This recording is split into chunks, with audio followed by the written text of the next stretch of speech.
Bonsoir à tous. À la une de ce journal, la situation économique est loin d'être reluisante en Afrique centrale. Très peu de réformes structurelles ont été mises en œuvre jusqu'ici. Et dans cet environnement morose surgit encore l'épineuse question du franc CFA. À la veille du sommet extraordinaire des chefs d'État de la CEMAC, ils sont réunis à Yaoundé pour un dîner au Palais de l'Unité. Dans ce journal, nous ferons le point sur les enjeux de ce sommet extraordinaire des chefs d'État d'Afrique centrale. Une épidémie de choléra vient aggraver le désastre humanitaire dans la région du sud-ouest. Déjà 2 morts et plus de 20 cas suspects selon les autorités locales sanitaires. Quelles sont les mesures gouvernementales prises jusqu'ici? À quelle vitesse se propage cette épidémie? Nous ferons le point au cœur de ce journal.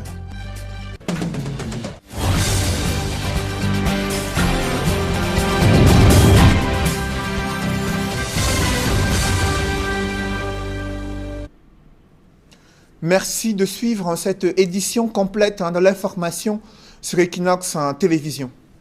Ce soir, au Palais de l'Unité à Yaoundé, au moins 3 chefs d'État de la sous-région Afrique centrale sont présents pour pour prendre part au dîner offert par le président de la République et son épouse Chantal Biya. Vous allez le voir en image durant l'après-midi. C'est l'arrivée de ces chefs d'État de la sous-région Afrique centrale, notamment la communauté économique et monétaire d'Afrique centrale. Le président Idriss Déby Itno, président du Tchad, était l'un des premiers chefs d'État à fouler le sol de l'aéroport international de Simalène à Yaoundé pour prendre part au sommet extraordinaire des chefs d'État. Faustin Archange Touadéra, président de la Centrafrique, le président Denis Sassou Nguesso du Congo, le premier ministre gabonais ont également fait le déplacement de Yaoundé. Selon des informations non officielles, le président de la République de la Guinée équatoriale est attendu demain matin pour lui aussi assister à ce sommet extraordinaire des chefs d'État d'Afrique centrale.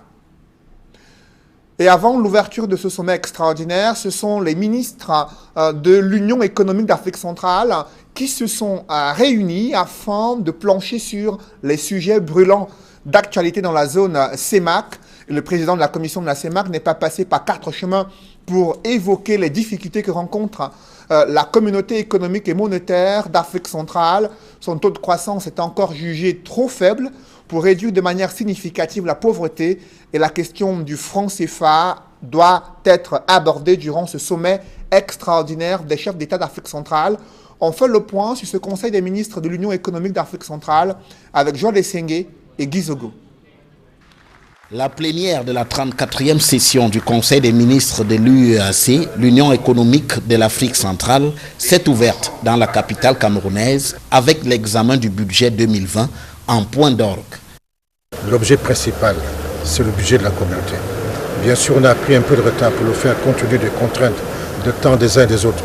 Mais nous allons l'adopter si les ministres en conviennent. Ensuite, nous allons le présenter au Parlement au mois de février. Donc, le budget, c'est les prévisions des recettes et des dépenses pour l'année prochaine. Ce budget est adossé pour l'essentiel sur un financement issu d'une taxe commune au pays de la CEMAC. Ce budget est assis essentiellement sur la taxe communautaire d'intégration. Là-dessus, nous remercions aussi les très hautes autorités camerounaises parce que leur contribution est estimable au niveau de la TCI de la sous-région. Au sujet de l'intégration, l'on soutient qu'elle avance dans la sous-région Afrique centrale grâce notamment à des projets mutuels.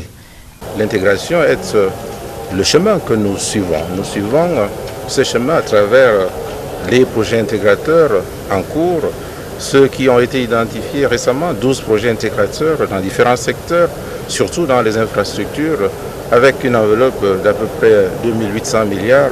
Nous allons travailler ensemble avec nos partenaires techniques et financiers pour que ce programme puisse s'exécuter. D'ailleurs, dans la foulée de l'ouverture des travaux du Conseil des ministres de l'UEAC, un protocole d'accord a été signé entre le Cameroun et la Guinée équatoriale. Le projet de construction pont sur le fleuve Outem qui relie la République de Guinée équatoriale et le Cameroun et qui va désenclaver certains pays et qui va améliorer les échanges commerciaux entre les 2 pays signataires d'abord et tous les pays de la région. Depuis 2 années, le budget de la Communauté économique et monétaire d'Afrique centrale connaît une baisse. En 2018, elle était de 15%, soit un montant total de 97 milliards, contre 81,44 milliards en 2019. Les chefs d'État qui vont se réunir en sommet à Yaoundé vont certainement plancher sur cette question. Et ces chefs d'État sont déjà à Yaoundé, excepté Théodoro Obiangema, le président de la République de la Guinée équatoriale, doit arriver à Yaoundé demain matin pour assister au sommet extraordinaire des chefs d'État de la CEMAC. La cérémonie solennelle d'ouverture est prévue entre 9h30 et 10h30. Après le discours d'ouverture du président de la République du Cameroun, il s'en suivra un huis clos au cours duquel les chefs d'État seront édifiés sur les travaux menés par le Conseil des ministres de l'Union économique d'Afrique centrale. Ensuite, un communiqué final sera adopté et rendu public. Je vous le disais en titre, le gouvernement vient de confirmer la survenance d'une épidémie de choléra dans le district de santé de Bakassi, situé dans la région du sud-ouest. L'on dénombre déjà 2 morts et plusieurs cas suspects selon les autorités locales. L'épidémie de choléra se propage à une grande vitesse et ceci serait lié à l'absence des services sociaux de base pour les populations. Des précisions avec François Dikoumé et Donald Brice Kamgan. L'information est du délégué régional de la santé publique du Sud-Ouest. La crise de choléra a fait 2 morts dans la localité de Idabato, district de santé de Bakassi dans le département du Ndiang. Les centres de santé de la commune accueillent des cas suspects. Ils sont 21 recensés. Un cas a été confirmé. Nous voudrions dire aux populations que l'on peut très bien guérir du choléra. Il suffit de se référer à un centre de santé aussitôt qu'on est malade. Les équipes d'intervention de la délégation régionale partie de Boya procèdent à la pulvérisation des zones réputées les plus dangereuses à Idabato. Le délégué Ebango Zachus Nanger lance un appel aux populations locales. Je voudrais inviter les populations ici à nous alerter aussitôt qu'elles ont un cas suspect sous la main.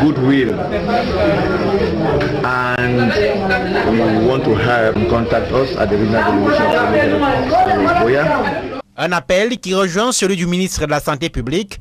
Dans un communiqué rendu public, Manaouda Malachi invite les populations locales à signaler tous les cas de diarrhée et ou de vomissement. À Idabato, l'accès aux services sociaux de base est une véritable gageure. Les habitants vivent dans des taudis, défects dans la nature. Il faut aller au Nigeria voisin ou faire plusieurs kilomètres et arriver à Limbe pour avoir de l'eau potable ou à défaut attendre l'eau de pluie pour s'approvisionner.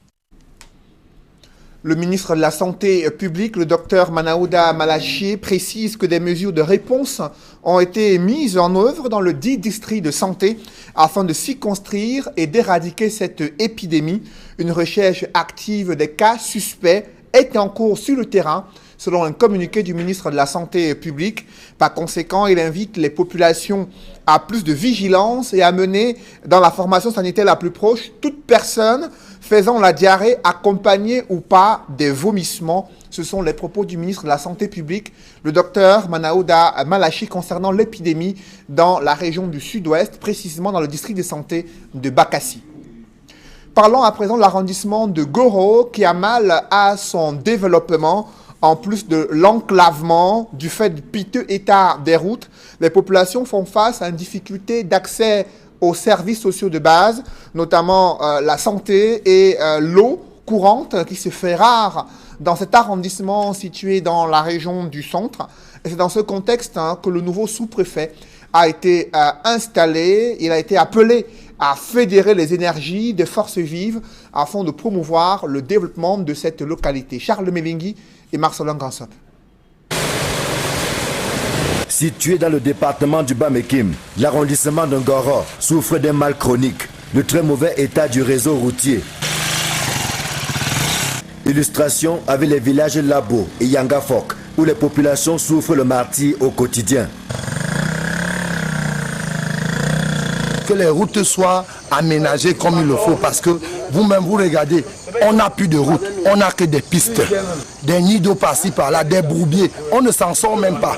Les passagers se plaignent qu'on les prend 1000 francs pour arriver ici pour 11 km, mais pour de vrai, vous-même vous avez constaté vous-même de vos propres yeux la route. Ça ne va pas. Et tout le temps, on vient nous berner. Nous, on veut du progrès, nous, on veut du développement. On n'évacue pas les vivres facilement et les vivres coûtent très moins cher ici, alors que nous achetons les matières premières trop chères et ce n'est pas facile pour nous, femmes de Yangafok. Nous sommes à 25 km de Ngoro. Pour se rendre à Ngoro, ce n'est pas facile. Au mauvais état du réseau routier s'ajoute de difficiles accès aux autres services sociaux de base. On n'a pas d'hôpital, les femmes accouchent dans les mauvaises conditions. L'école, il n'y a pas d'enseignants ici à Yangafok. Et le marché, l'enclavement. Nous n'avons pas la peine, nous n'avons pas le point d'eau à l'école. Et lorsqu'il pleut, les salles de classe sont inondées. Les enfants sont dans les chics. Et par rapport à l'intégration, depuis 6 ans que nous sommes là, on ne sait pas ce que l'État pense par rapport à nous. Le maire de Ngoro achève de peindre la souffrance quotidienne d'une population qui a le sentiment d'avoir été oubliée par les pouvoirs publics. Ngoro souffre silencieux face aux problèmes qui constituent des obstacles à leur développement. Si après plusieurs batailles menées par le maire, le préfet, le sous-préfet, nous bénéficions de la construction en cours d'un bac 9, les Ngorois vivent comme un sort, une négligence, que dis-je, l'abandon de son patrimoine routier entre Ngoro et Bafia, et qui nous oblige à transporter le cercueil de l'eau depuis de Bafia à Ngoro sur le Bensikin. C'est dans un arrondissement fortement enclavé et confronté à plusieurs difficultés qu'hérite Brice Charlie Meke Olinga. Le nouveau sous-préfet de Ngoro a du pain sur la planche. Aussi, le préfet du Bas-Mekim lui a-t-il prescrit de s'appuyer sur l'élite locale et extérieure pour sortir Ngoro de son sous-développement. Vous devez battre le rappel de toutes les élites intérieures et extérieures. À ce sujet, vous devez soutenir l'action des chefs traditionnels qui ont mis sur pied un comité de développement. Et vous devez amener ces élites à s'impliquer réellement dans le développement de leur terroir. Les élites, c'est la lumière. C'est elle qui apporte la lumière aux frères et sœurs restés au village. Il appartient donc à ces élites de donner toute l'intelligence, toutes les connaissances, tout l'engagement dont elles sont capables pour que vous puissiez tirer les grands projets afin que cet arrondissement se développe et surtout se désenclave. À l'instar des autres arrondissements du département du Bas-Mekim, Ngoro n'est pas bien loti. Le centre-ville ressemble à un champ de ruines, pendant que les 27 villages qui composent cette unité administrative broient du noir. Les plus de 20 000 âmes qui y vivent souffrent le martyre au quotidien. Et le bout du tunnel n'est pas pour demain. Dans le département du Mungo, des militants du mouvement pour la renaissance du Cameroun ont assiégé la sous-préfecture de Nkonsamba 2e. Ils s'insurgent contre les difficultés d'établissement des pièces à verser dans le dossier de candidature, malgré le fait qu'ils soient mobilisés devant cette sous-préfecture. Ils ont eu du mal à obtenir ces documents, d'où leur manifestation devant l'entrée de la sous-préfecture à Nkonsamba 2e. Je vous propose d'écouter l'un des manifestants. Que maintenant qu'il y ait des témoignages ou alors que vous venez avec un patriarche du quartier qui va dire que vous habitez dans mon quartier, dont les documents ne lui suffisent plus. Il dit que les documents ne le conviennent pas, qu'il faut des témoignages. Donc demain matin, pour nous mettre encore dos au mur, chaque candidat en sortant de la maison prend soit son père, soit son bailleur, soit un voisin du quartier, pas un enfant qui va venir attester comme témoin. Il dit qu'il veut désormais les témoins qui vont venir dire que vous habitez le quartier. Donc vous prenez ces témoins-là, on vient demain, ça sera une preuve supplémentaire. Quand chacun aura son témoin, on verra ce qu'il va dire encore. Vous avez suivi ces potentiels candidats aux élections législatives et municipales contraints d'amener des témoins pour justifier du fait qu'ils habitent et résident réellement en Nkonsamba 2e dans le département du Mungo. Du côté de Yaoundé, certaines sous-préfectures ont finalement signé les documents de certains militants du mouvement pour la renaissance du Cameroun après des jours de manifestations devant ces sous-préfectures du côté de Yaoundé.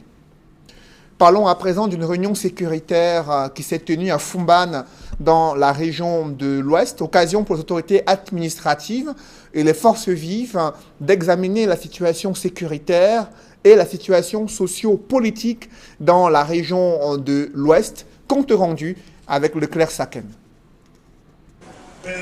Le gratin administratif de la région de l'Ouest se retrouvait à Fumban dans le cadre de la réunion de coordination administrative et du comité de maintien de l'ordre dans la région de l'Ouest les 6 derniers mois. Présidé par le gouverneur Awafonkan Augustine, tous les volets de la vie sociale ont été touchés. D'entrée de jeu, le numéro 1 de la région de l'Ouest regrette l'absence du maire de Fumban dans les cérémonies officielles. Je regrette vraiment l'absence de M. le maire. J'espère qu'il va corriger ce comportement. J'étais ici il y a 48 heures. Dans une grande cérémonie, le maire était absent. Il n'était pas représenté. Voilà, aujourd'hui, il est encore absent. Deux points majeurs ont animé les échanges, les élections législatives et municipales dont le code électoral vient d'être convoqué et la catastrophe de Ngouaché qui a endeuillé une quarantaine de familles. Bien sûr, par rapport aux désordres humains, vous savez que l'Ouest a été particulièrement frappé il y a quelques semaines. On ne devrait pas attendre maintenant pour voir comment prévenir à ce que ces phénomènes et ces catastrophes se réduisent un peu plus. Donc nous avons identifié ici et là dans la région des zones dangereuses prédisposées à des catastrophes et la responsabilité a été donnée aux maires, aux autorités administratives, à tous les acteurs, chacun dans sa responsabilité d'entrer et prendre ce qu'il impose pour que ces phénomènes et ces catastrophes ne frappent plus notre région. Au sortir de cette réunion, quelques recommandations ont été formulées, à savoir combattre tout acte de subordination, poursuivre sans relâche la campagne d'hygiène et salubrité, mettre un accent particulier sur l'assainissement des marchés à travers la saisie des produits périmés et ceux issus de la contrebande, poursuivre sans relâche la lutte contre les établissements sanitaires clandestins et faire une cartographie des zones à risque dans la région du soleil couchant. Depuis 2 ans, des exploitants de débit de boissons et les sociétés brassicoles s'étripent sur la question de la gestion des ristournes et précomptes sur achat, alors que certains se plaignent des paiements irréguliers et des non-remboursements. Les sociétés brassicoles indexent plutôt l'administration fiscale qui n'a pas fait les diligences nécessaires, une situation qui impacte sur les exploitants de débit de boissons. Reportage Rodin Gassi et Marcelin Gansop. Se regardant en chien de faïence depuis un bon moment, les sociétés brassicoles et leurs partenaires, les exploitants de débit de boissons, n'arrivent pas toujours à accorder leur violon. Les barmen, comme on les appelle, réclament à corps et à cri le paiement régulier de leur ristourne et surtout le reversement des précomptes sur achat. Le 1er janvier 2018, on nous explique qu'on a changé la façon de distribuer la boisson dans ce pays. Pas de problème, on vous dit voilà les conditions à remplir pour avoir et vos ristournes et vos précomptes. Nous sommes d'accord. Vous travaillez 6 mois et les problèmes commencent. On vous dit non, ça va aller. On est en train, il y a eu quelques erreurs, comme c'est la nouvelle distribution. On attend et on se dit que le prochain semestre, c'est-à-dire 6 mois après, quand ça viendra, on aura régularisé. 6 mois plus tard, 1 an plus tard, toujours rien. Donc les brassiers à l'heure actuelle me doivent à peu près 5 millions et demi de précomptes. Je l'ai vu. Le malaise est tel que les deux parties n'avaient pas d'autre choix que de s'asseoir autour d'une table. Occasion pour les sociétés brassicoles d'apporter un certain nombre d'éclairages. Il peut y avoir un retard dans le paiement des ristournes, il peut y avoir des erreurs dans le calcul des ristournes, mais ceci peut se corriger facilement.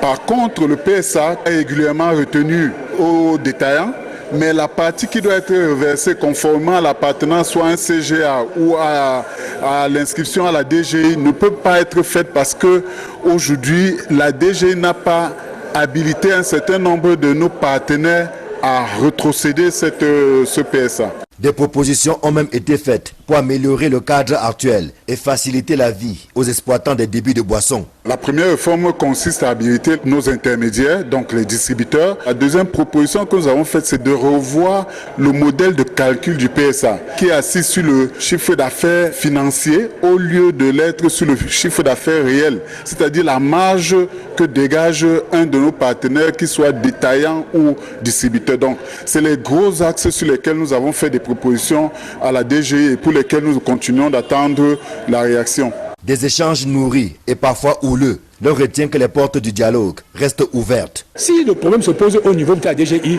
nous allons aller vers la DGI, que la DGI, n'est-ce pas, peut-être réhabilite ces distributeurs et que ces distributeurs peut-être nous reversent l'argent peut-être qu'ils ont dans leur poche. Et quand on sait que dans ce pays, les exploitants de débits de boissons ont un chiffre d'affaires qui avoisine la moitié du budget de notre pays, vous comprenez qu'on parle en termes de milliards avec autant de légèreté. Entre les sociétés brassicoles et les exploitants des débits de boissons, c'est un partenariat gagnant-gagnant. L'affaiblissement des maillons de la chaîne peut être lourd de conséquences. Imaginez une opération bas à mort sur l'ensemble du territoire.